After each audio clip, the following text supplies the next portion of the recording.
Hi everyone, Brian here from the Commodore 64 Appreciation Society. Racing Destruction Set is a classic racing game that actually isn't about racing. At least, not in my house. Sure, would occasionally try to cross the finish line, but far more often, it was about the chaos. We'd build ridiculous tracks, fill them with landmines and jumps, and then set the gravity to something completely unreasonable and just see what happened. And 40 years later, that's exactly what people remember. Because Racing Destruction Set was a giant box of toys that you could arrange and rearrange in almost any way imaginable. It's one of my all-time favorites. It was creative, it was destructive, and it produced more laughs than almost any game I ever played. Let's dive in.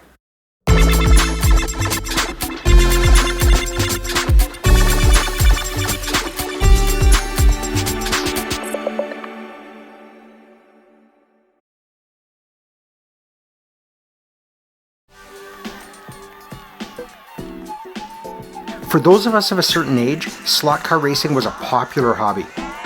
Well, this slot car raceway, it's the coolest down here, it. Millions of us raced cars, either formally at a club or with a couple of friends at home. The cars got to ridiculous speeds, and getting through a tight corner without flying off, that took skill and practice. Unless that was the goal. Seeing spectacular crashes was sometimes the point, and there was nothing quite like turning your Tyco racetrack into an arena of destruction. Which was exactly the energy that Electronic Arts was going for with their classic 1985 hit, Racing Destruction Set. It was the ultimate slot car playground. 10 different cars, endless track combinations, and enough gravity settings to turn every race into either Formula One or a lunar expedition. That is, if racing was actually what you wanted to do. Because Racing Destruction Set isn't just a name, it leans heavily into the destruction. Dropping landmines and oil slicks made every race wonderfully chaotic. Or you could just turn your car into a weapon and spend the race mercilessly hunting your opponent down, and then laughing as they became too damaged to make it up that final hill. Few games have ever done a better job of turning friendly competition into complete disorder. So snap on that helmet and make sure you're buckled in as we dive into one of the best and most memorable racers in Commodore 64 history.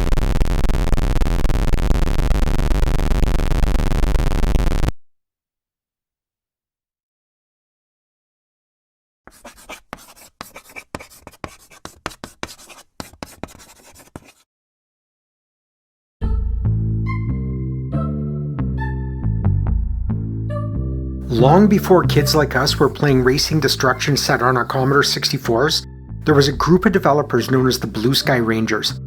Working at Mattel, they were the team responsible for creating games for the Intellivision, one of the early consoles that helped define video games for a generation of players. Rick Koenig was one of these Blue Sky Rangers and had created Masters of the Universe, which was the only Intellivision game that ran at 60 frames per second. He also developed Motocross. Looking back, it's easy to see the DNA of Racing Destruction Set in Motocross, isometric tracks, fixed-point vehicle physics, and even a track editor. Motocross was released towards the end of 1983, putting it right at the end of the Intellivision era. The video game crash had hit hard, and gamers were rapidly abandoning their consoles for new systems. Enter Electronic Arts. Founder Trip Hawkins saw computers as the new frontier in electronic entertainment. Just as importantly, he treated developers well, famously referring to them as software artists. This helped them recruit the best, and along with other Blue Sky Rangers, Rick Koenig soon joined. EA quickly found success. Titles like Archon, Mule, and Seven Cities of Gold established them as a premier developer, and they continually raised the bar for what games could be. So with Koenig on board, EA began work on a racing construction set. Drawing on the concepts he had developed for Motocross, he started building a more ambitious game for the Commodore 64, a system with almost 50 times more RAM than the Intellivision. Along with Koenig's programming, David Warhol, Connie Goldman, and Don Daglow, all former Blue Sky Rangers themselves, contributed the music, artwork, and many of the track designs. Soon into development, however, the project hit a roadblock.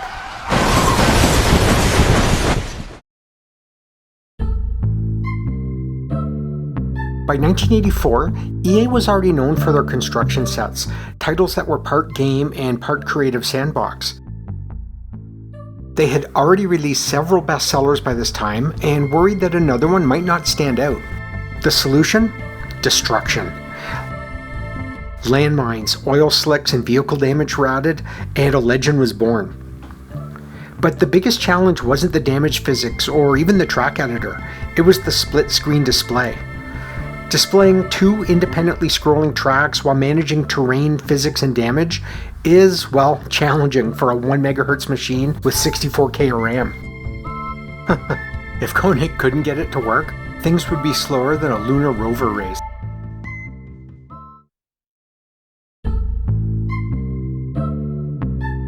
So the game required some clever optimization techniques. One of the most important was sprite multiplexing, a classic Commodore 64 trick that allows the same hardware sprite to be reused multiple times during a single frame. That, combined with some other tricks, solved it. And once done, Koenig kept adding features until there simply wasn't any memory left. In total, development took about 9 months. Racing Destruction Set was released in April of 1985 to excellent reviews and quickly became both a commercial success and an instant classic. And when you look at what Koenig and his team accomplished, it's not hard to see why. Racing Destruction Set is a perfect blend of physics, creativity, and destruction. The result wasn't just a racing game, it was a sandbox for experimentation, competition, and chaos. 40 years later, that's still what people remember.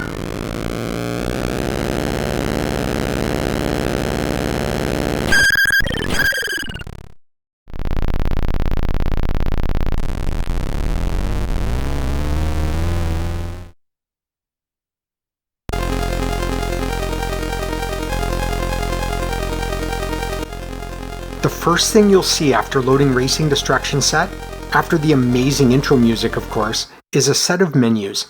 No fancy graphics, no attempt at a story, just white text on a blue background and a whole lot of options. And right away, that tells you a lot about the experience you're about to have. Because at its core, Racing Destruction Set is a playground. Rick Koenig didn't set out to curate anyone's experience. Instead, he handed players a giant garage full of toys and let them decide how they wanted to play. For starters, there are 10 vehicles to choose from. Do you take the speedy Indy car, the muscular Can-Am, or the rugged Jeep? Or maybe you go completely off the rails and set up a lunar rover race. Seriously, the inclusion of the rover is one of my favorite game design choices of all time. It's painfully slow and can barely make it up the hills, even in the weakest gravity. But that didn't matter. We all tried it anyway. Then it's time to customize your ride. Different motors, armor, crushers, landmines, and oil all change how the car performs, and everyone had their favorite setup. And the game even lets you save your creations. Next comes the track. The disc includes 50 of them, ranging from real-world circuits like Urama, Silverstone, Monaco, Daytona, and Laguna Seca, to completely absurd creations like jumps, head-on, and roundabout. And if those weren't enough, build your own. The game's signature track editor is extremely versatile. Height, width, and surface can all be customized, making it possible to create everything from smooth road courses to absolute nightmares. And of course there are jumps. Placing one just before a corner was always one of my favorite tricks, especially when playing at the highest difficulty settings. Finally, there are the race parameters themselves. Are we racing like gentlemen today, or are we going full destruction mode? Are we on Earth or Jupiter? Do we want something that looks like a motocross course, a lunar landscape, or an abstract fever dream? The number of possible combinations is staggering, and it was a phenomenal set of tools for a 1985 game. In fact, all of those customization options created an interesting problem. Before racing, the computer actually had to learn the track. Before the race even began, the game would rapidly simulate the track, figuring out how fast the AI needed to take each jump. On simple tracks, this only took a few seconds. On something like Killer, it could take over a minute. And if you got impatient and skipped it, well, the computer would just run the race at full speed, which meant it could misjudge the jumps, which admittedly was pretty entertaining. But for as much fun as all this setup was, And it was fun, almost a game within a game. It's now time to race. And the racing is excellent. The iconic split-screen display immediately sets the stage. The red car occupies the top half, while the yellow car, or the computer in a one-player game, takes the bottom. And the racing itself is solid and deliberate. This isn't a high-speed racer like Super Sprint. The cars feel solid and the controls take a bit of practice to master. And jumps? They need to be mastered. Take one a bit too fast and suddenly you're flipping over or flying off the track.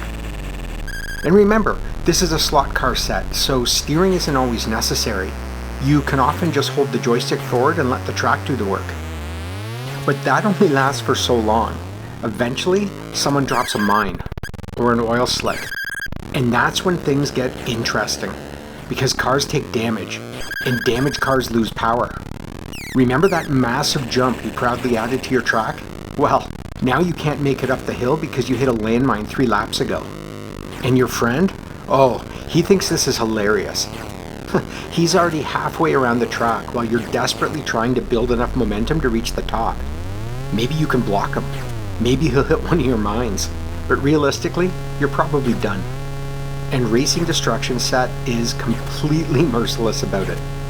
It doesn't care that your engine is full of shrapnel holes. If your car can't make the hill, it just sits there until someone finishes the race, or presses F3 to end it.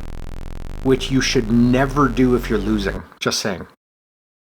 And a good track design only makes the chaos worse.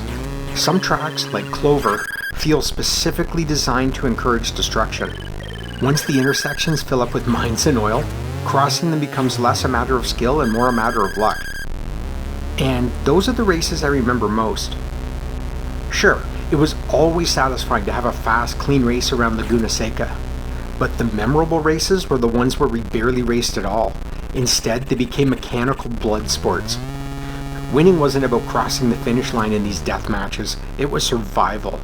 And in fact, even just finishing was like a victory. And with the race over, the game loop resets. We'd spend hours creating increasingly ridiculous tracks, tweaking our cars to perfection, and experimenting with gravity and difficulty settings just to see what would happen. It was fast, competitive, endlessly creative, and made for some of the best Saturday afternoons and sleepovers.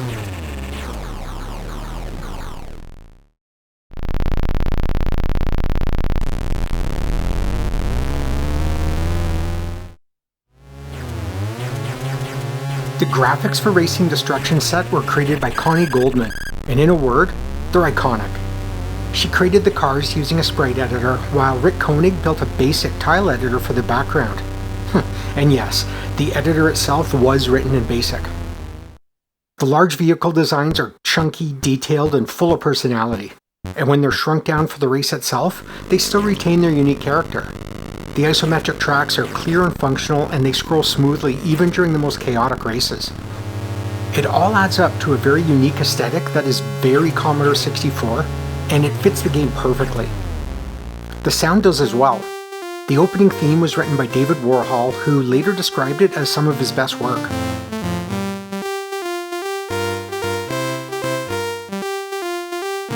And the rest of the audio leans heavily into the slot car racing atmosphere. Engine noise varies depending on the vehicle, and the squeal of the tires as they slide across an oil slick feels wonderfully chaotic. But my favorite sound? Oh, that's easy. It's the sound of my opponent's car hitting a landmine. That was the cue to break out laughing.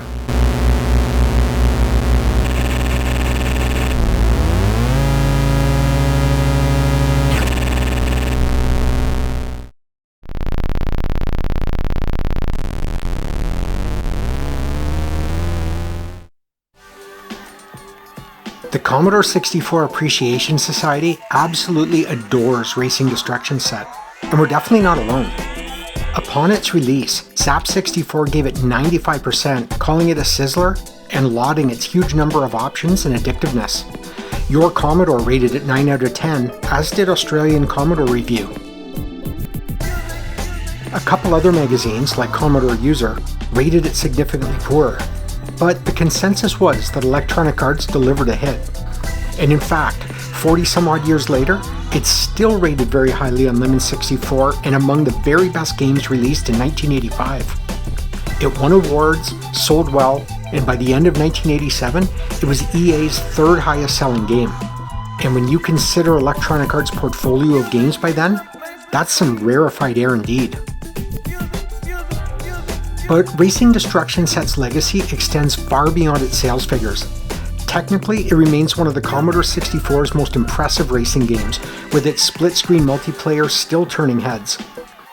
It also represented the peak of EA's early construction set philosophy, giving players an unprecedented amount of control over the experience and demonstrating that computers could be powerful tools for creativity and destruction. Racing Destruction Set's influence extended beyond the Commodore 64. According to Koenig, the same engine would later form the foundation for RPM racing and rock and roll racing, carrying its DNA into a new generation of games. And Rick himself continued exploring those ideas, developing Monster Truck Rally for the NES and Stadium Mud Buggies for the Intellivision, both of which featured familiar-looking track editors. But for many of us, the real legacy of Racing Destruction Set isn't technical. It's the memories. It's laughing hysterically as your friend couldn't make it up that final hill at 3 a.m. hours after you should have been in bed. It's setting up yet another lunar rover race that, honest, we're going to finish this time, only to stop the race 30 seconds later because it's just so damn slow. It's closing your eyes as your Can-Am races toward an intersection covered in oil and landmines. It's waiting, for what felt like an eternity, for your car to land after hitting a mine in lunar gravity. There was nothing better than spending a few hours designing cars and tracks, and then seeing how much chaos they could create. Thanks for the memories, Rick.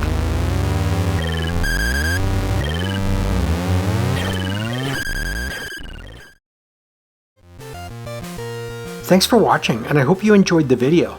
If you did, please consider leaving a like or subscribing. And if you have any memories of Racing Destruction Set, I'd love to hear them. Drop them in the comments or on our Discord. The link is in the description. Hope to see you again.